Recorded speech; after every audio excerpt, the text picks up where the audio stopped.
soal wisuda, soal perpisahan, study tour, anak-anak yang terdampak langsung pada program ini pernah nggak ditanya? Jadi menurut saya ini ada dalam Undang-Undang Perlindungan Anak, ada dalam Undang-Undang Sidiknas bahwa mereka itu wajib untuk ditanya sebenarnya stakeholder. Lagi-lagi Ketua KPAI atau Komisi Perlindungan Anak Indonesia setelah kemarin mengkritikkan Deddy Mulyadi terkait aura cinta yang dikatakan oleh dia itu 15 tahun ke bawah, karena Deddy Mulyadi melanggar hak anak Aura Citra. Dan ternyata ibu ini tidak update juga ya bahwa Citra itu udah 20 tahun, 19 tahun mau 20 tahun, yaitu bukan remaja, yaitu udah dewasa. Dan ibu KPAI ini nggak malu ya, padahal ya salah, udah keras salah lagi. Memang ya di negara demokrasi itu saya juga gak menyalahkan ibu ketua KPAI ini, karena yang namanya kritik dan saran itu boleh, harus bahkan di negara demokrasi ini. Tetapi ya ini adalah sebuah pengujian, kita melihat apakah sesosok ketua KPAI ini layak gitu kan untuk diuji oleh masyarakat. Selevel ketua KPAI berbicaranya seperti itu, seolah-olah tidak menelusuri lebih dalam lagi sebelum berbicara. Nah, kali ini juga ketua KPAI ini mengkritikkan Deddy Mulyadi tentang anak-anak nakal yang dimasukkan ke barak militer untuk dididik, untuk menambahkan mental supaya peduli terhadap lingkungan, supaya peduli terhadap orang tua gitu kan. Ketua KPAI ini mengkritik lagi soal Kang Deddy Mulyadi melanggar hak anak juga. Nah, agar tidak salah memahami dalam hal ini, mari bersama-sama kita tonton pada video berikut ini. Cekidot.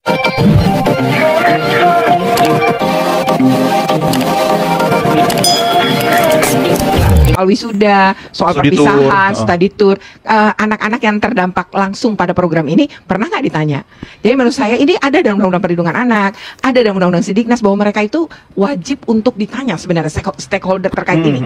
Baik itu anak dari versi anak, baik itu versi orang tua maupun versi guru-guru. Kalau pakai data pasti lebih kuat lagi gitu Pak. Jadi ini akan bisa bertanggung jawab. Data berkata ini begini. Data itu penting kok dalam melakukan kebijakan publik, itu ilmu ya, bukan karena kata saya gitu. Pembelajaran study tour yang dimaksud tadi kalau emang memberatkan ya mari kita bikin ketentuannya, karena sebenarnya peraturan Menteri Pendidikan membolehkan pembelajaran di luar kelas. Misalnya belajar sejarah, oh ini datang ke museum kan boleh, kemudian belajar biologi langsung ke hutan terdekat. Kalau itu adalah pembelajaran yang berkaitannya dengan peningkatan kualitas dan kapasitas anak-anak, tapi tidak memberatkan. Tidak bisa juga seluruhnya anak-anak ini nggak boleh sama sekali belajar di luar sekolah, maksudnya biar jernih.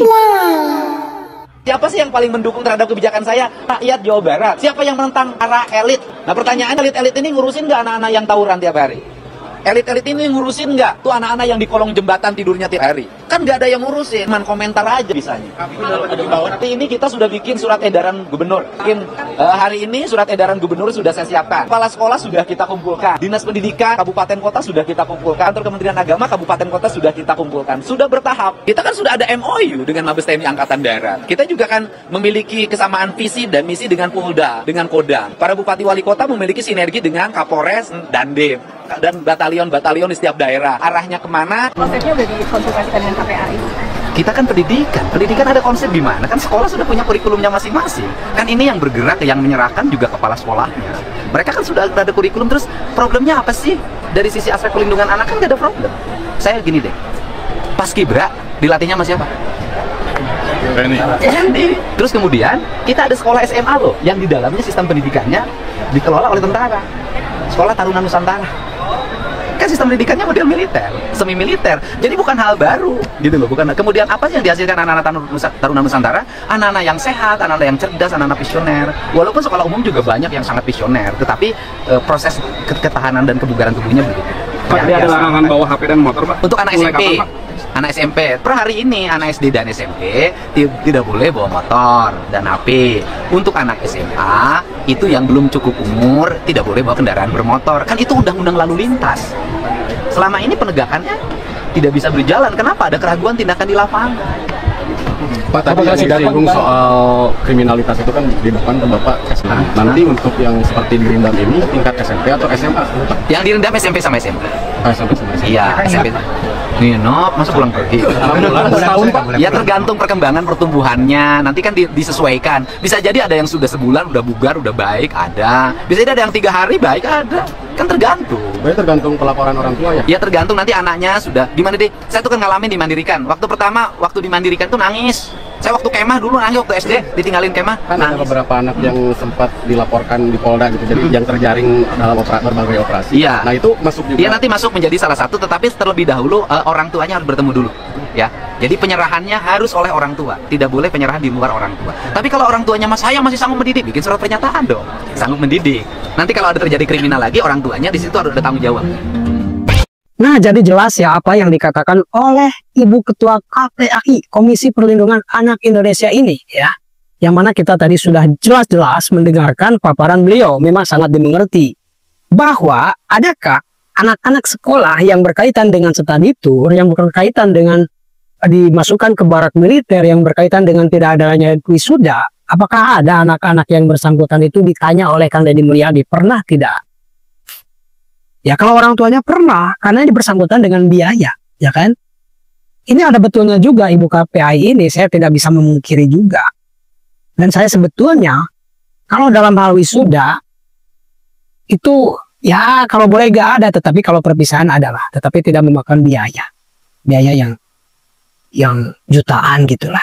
Tetapi bagaimana kita melihat Ibu Ketua KPAI ini, mari kita uji kata-kata dia, apakah dia itu pantas menjadi Ketua KPAI yang kerjaannya memang dari dulu sampai sekarang hanya mengomentari kebijakan Kang Deddy Mulyadi, yang sebetulnya kebijakan Kang Deddy Mulyadi sudah diuji benar-benar, yang menilai masyarakat, yang memang banyak tanggapan positif masyarakat kecil terutama. Tetapi di sini kita melihat juga dalam hal apapun itu kebijakan Kang Deddy Mulyadi ikut campur dalam berbagai bidang. Umpamanya dalam sekolah, Kang Deddy Mulyadi memiliki hak prerogatif, tidak mengandalkan orang yang ahli di bidang sekolah, tetapi dia malah membuat aturan sesuai keinginannya. Kang Deddy Mulyadi memang sadar akan hal itu.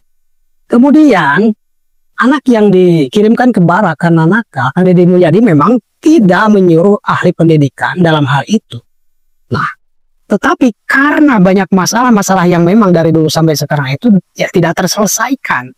Meskipun ahlinya banyak.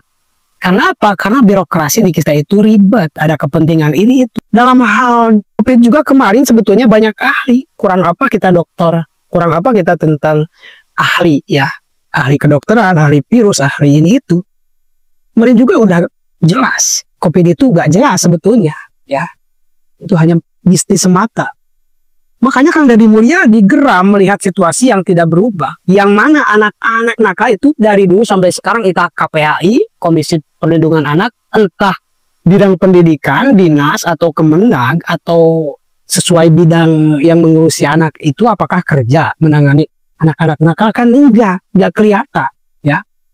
Yang padahal, kalau memang ada, maka akan dijadikan suatu video yang disuguhkan kepada masyarakat, kepada publik, baik di medsos, di platform YouTube ataupun Instagram ataupun Facebook, itu akan tersebar karena anggarannya juga kan sudah ditentukan untuk menyebarkan program-program berbentuk video, berbentuk tulisan, itu kan 50 miliar